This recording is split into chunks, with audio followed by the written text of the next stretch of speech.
Maka dari itu kita harus memastikan Anda melakukan investasi di platform yang tepat dan terpercaya.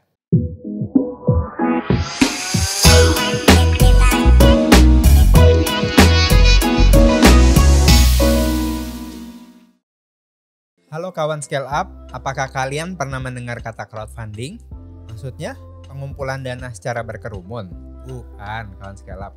Karin spill sedikit, crowdfunding yang akan kita ulas pada episode kali ini akan memberikan insight yang baru bagi kawan Scale Up. Sebut saja koperasi dan arisan. Dua jenis kegiatan yang mungkin pernah kalian ikuti. Kalau cuma koperasi dan arisan saja, gampang lah untuk join. Eits, jangan asal bilang gampang. Cermati betul apa itu crowdfunding dengan detail. Mau tahu seperti apa? Ayo ikuti bahasan Ko Erwin ya. Apa itu crowdfunding? Crowdfunding berasal dari dua kata dasar yaitu crowd dan funding. Di mana crowd artinya adalah kerumunan sedangkan funding adalah pembiayaan atau pembayaran. Crowdfunding merupakan sebuah bentuk pendanaan bagi mereka yang membutuhkan sejumlah dana untuk mengembangkan baik bisnis atau usaha ataupun mungkin ada satu proyek yang ingin dibuat di mana pendanaan tersebut dikumpulkan dari beberapa orang. Nah, umumnya dana tersebut didapat dari orang-orang di luar bisnis atau proyek yang ingin dilakukan, seperti mungkin kolega, pelanggan, maupun investor. Crowdfunding sering dilakukan oleh UKM dan startup yang sering terjadi bisnis tersebut sudah memiliki ide yang menarik, memiliki cikal bakal produk atau servis yang jelas, namun mereka kekurangan dana untuk bisa menjalankannya dengan sempurna. Kalian kasih ya sejarah singkat tentang crowdfunding. Pada tahun 1885, si tim crowdfunding ini menjadi semakin populer. Kenapa? Karena pada masa itu crowdfunding digunakan dalam proyek pembangunan patung Liberty di Amerika Serikat. Wow, keren banget ya kawan Scale Up. Dan pada tahun 1997, Marilyn yang merupakan band rock asal Inggris dapat menggelar konser reuni setelah berhasil mendapatkan dana hasil dari sumbangan para fans yang dilakukan secara online. Cerita inilah yang kemudian menginspirasi sebuah perusahaan bernama Artishare untuk mendirikan sebuah platform crowdfunding pada awal tahun 2000-an. Setelah Artishare sukses dengan platform tersebut, kemudian banyak platform crowdfunding lain bermunculan di berbagai belahan dunia dan sistem crowdfunding mengalami perkembangan yang sangat pesat. Nah, bagaimana dengan sejarah crowdfunding di Indonesia? Perkembangan luar biasa crowdfunding di seluruh dunia membuat Indonesia pun tidak ketinggalan zaman untuk menggunakan konsep ini. Di antaranya, nomor satu, nah ini kawan Scale Up pasti udah tahu nih, koperasi. Koperasi itu apa? Koperasi itu suatu organisasi atau suatu bisnis yang didirikan oleh seorang dan beberapa anggota untuk mencapai tujuan bersama dan untuk mencapai keuntungan bersama tersebut berdasarkan asas kekeluargaan. Setelah itu sampai saat sekarang banyak sekali bermunculan koperasi-koperasi ya kawan Scale Up, dan koperasi juga diatur oleh OJK yang menjadikan koperasi sebagai lembaga resmi crowdfunding. Yang kedua, nah ini pasti banyak nih yang sering kawan Scale Up lakukan ya, atau mungkin kawan Scale Up pasti tahulah crowdfunding ini, arisan. Arisan merupakan kegiatan mengumpulkan uang atau barang yang bernilai sama oleh beberapa orang kemudian diundi di antara mereka untuk menentukan siapa yang memperolehnya. Arisan itu ya banyak ya contohnya ya. Arisan kantoran, arisan ibu-ibu PKK, arisan keluarga, arisan RT RW, arisan emas, arisan barang. Banyak deh jenisnya. Ya di Indonesia tuh arisan itu udah jadi event yang dasar banget ya yang bisa kita temui di mana-mana. Arisan juga menjadi bagian dari tradisi di Indonesia dan banyak di kalangan masyarakat. Dan selanjutnya salah satu platform crowdfunding di Indonesia yang sudah sangat populer adalah Kitabisa. Nah jadi crowdfunding bukan hanya digunakan untuk membangun bisnis atau mencapai satu tujuan tertentu, tapi juga bisa digunakan untuk banyak kegiatan kemanusiaan. Platform Kitabisa bergerak menjadi wadah donasi bagi kegiatan kemanusiaan dan mampu dengan cepat menarik hati masyarakat di Indonesia. Tadi Karun udah kasih contoh-contoh ya tentang crowdfunding di Indonesia dan di dunia. Nah mau tahu gak sih apa aja jenis-jenis crowdfunding? Ada 4 jenis crowdfunding yang perlu kamu ketahui. Ini mungkin bukan semuanya, tapi ini yang paling populer ya. Yang pertama adalah donation crowdfunding. Ini merupakan pengumpulan dana dengan sistem donasi dan jenis ini banyak dijumpai. Contohnya kitabisa.com,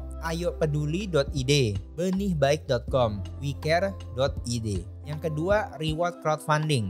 Jenis pendanaan yang menggunakan hadiah untuk menarik investor atau pemberi dana agar mau ikut serta. Nah, berbeda dengan sistem donasi, ada imbalan yang diberikan kepada investor meskipun jumlahnya tidak besar. Itulah kenapa sistem reward ini cocok digunakan oleh bisnis kecil atau startup yang baru dirintis. Contohnya adalah Kickstarter, Indiegogo, dan di Singapura ada satu site namanya Crowdtivate. Yang ketiga, ini yang saat ini sangat populer ya di Indonesia adalah equity crowdfunding. Jenis pendanaan dengan menawarkan saham kepada pemberi dana. Jenis ini paling cocok untuk bisnis menengah ataupun startup yang membutuhkan modal besar. Sistem equity ini memang cukup rumit, tapi mampu menggalang dana dalam jumlah besar. Jenis crowdfunding ini juga menuntut kamu untuk mengembalikan investasi dari pengembangan bisnis yang sudah dilakukan. Jenis pendanaan ini biasanya disebut juga securities crowdfunding atau SCF dan telah diatur oleh pemerintah agar dapat menjangkau investor dan perusahaan penerbit lebih banyak, dan tentu saja di Indonesia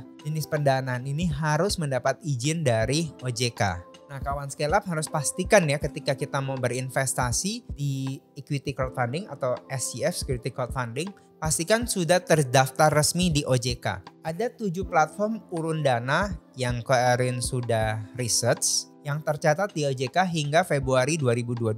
Nomor 1 PT Numex Teknologi Indonesia atau dengan terkenalnya LandX. Yang kedua PT Investasi Digital Nusantara atau BShare. Yang ketiga PT Crowddana Teknologi Indonesia atau Crowddana.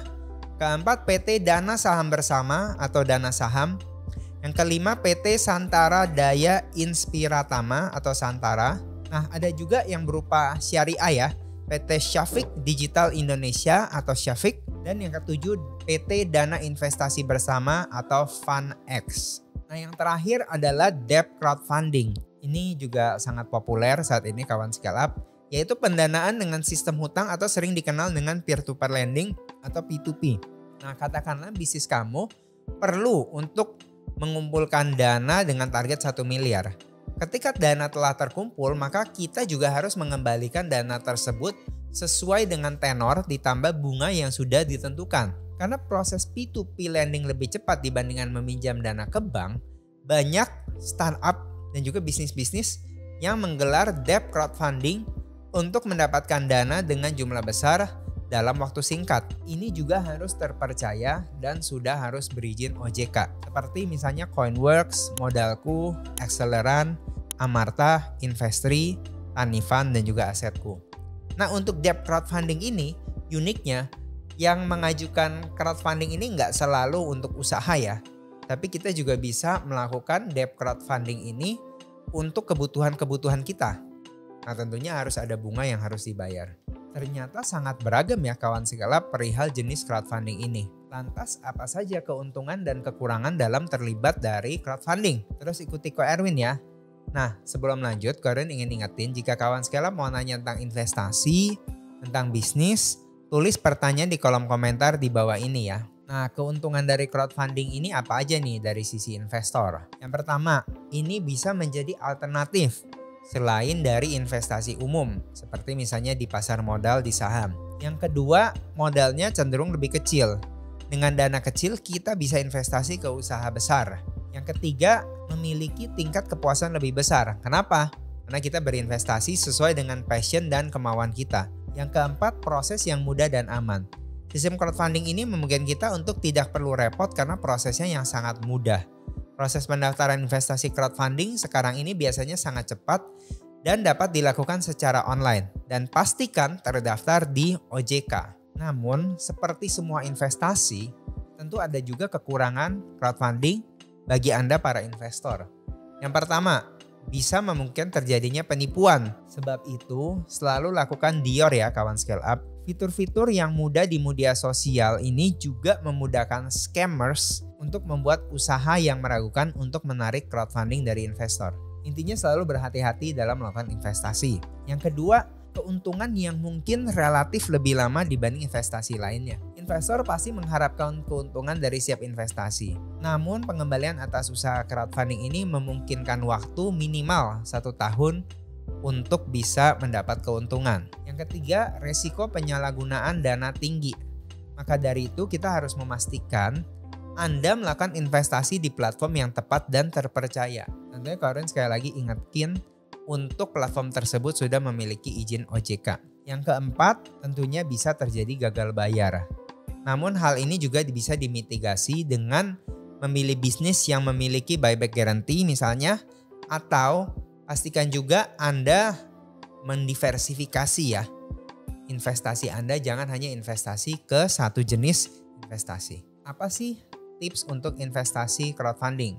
Yang pertama, pilih platform crowdfunding yang kredibel atau selektif. Perhatikan platform crowdfunding yang akan Anda gunakan karena platform tersebut merupakan pihak pertama yang akan melakukan kurasi terhadap bisnis yang akan dilisting. Yang kedua, cermati syarat dan ketentuan yang ditawarkan. Tentunya kita harus berhati-hati apabila satu investasi memberikan keuntungan yang di luar akal. Nah, sebelum melakukan investasi terhadap suatu crowdfunding, pastikan kita sebagai investor mencermati semua syarat dan ketentuan yang ada. Yang ketiga, gunakan uang yang dingin. Uang dingin itu maksudnya adalah uang nganggur atau uang yang tidak akan digunakan dalam waktu dekat atau untuk kebutuhan sehari-hari. Hindari menggunakan dana kebutuhan pokok atau dari pinjaman. Yang keempat, bandingkan penawaran-penawaran yang ada. Nah, banyak platform yang tersedia sekarang menawarkan banyak macam jenis investasi crowdfunding. Dan pastikan Anda memilih yang paling sesuai dengan profil investasi Anda. Yang kelima, pahami resikonya dan pahami sektor ekonomi yang akan dibiayai. Perlu diingat setiap investasi memiliki resiko yang mungkin terjadi dan harus dihadapi. Oleh karena itu, pastikan sebelum kita berinvestasi kita benar-benar tahu ya apa yang akan kita investasikan. Yang keenam, selalu belajar dan banyak update. Masuk ke komunitas yang sefrekuensi dan selalu update dengan kabar-kabar di sekitar yang bisa mempengaruhi investasi kita. Nah, bagi kawan scale up yang selalu dengerin podcast maupun video dari Karin, ini juga merupakan salah satu proses belajar yang Anda sedang lakukan. Karin yakin kawan scale up bisa menambah wawasan tentang crowdfunding. Karin berpesan jangan lupa tentukan platform crowdfunding yang kredibel. Dan ini penting supaya resiko penipuan uang bisa diminimalisir. Sebagai penutup, jika kawan scale up merasa punya pengalaman, pertanyaan, atau sharing pengalaman investasi terutama di crowdfunding, boleh banget ya tulis pada kolom komentar di bawah ini. Nanti Karin jawab.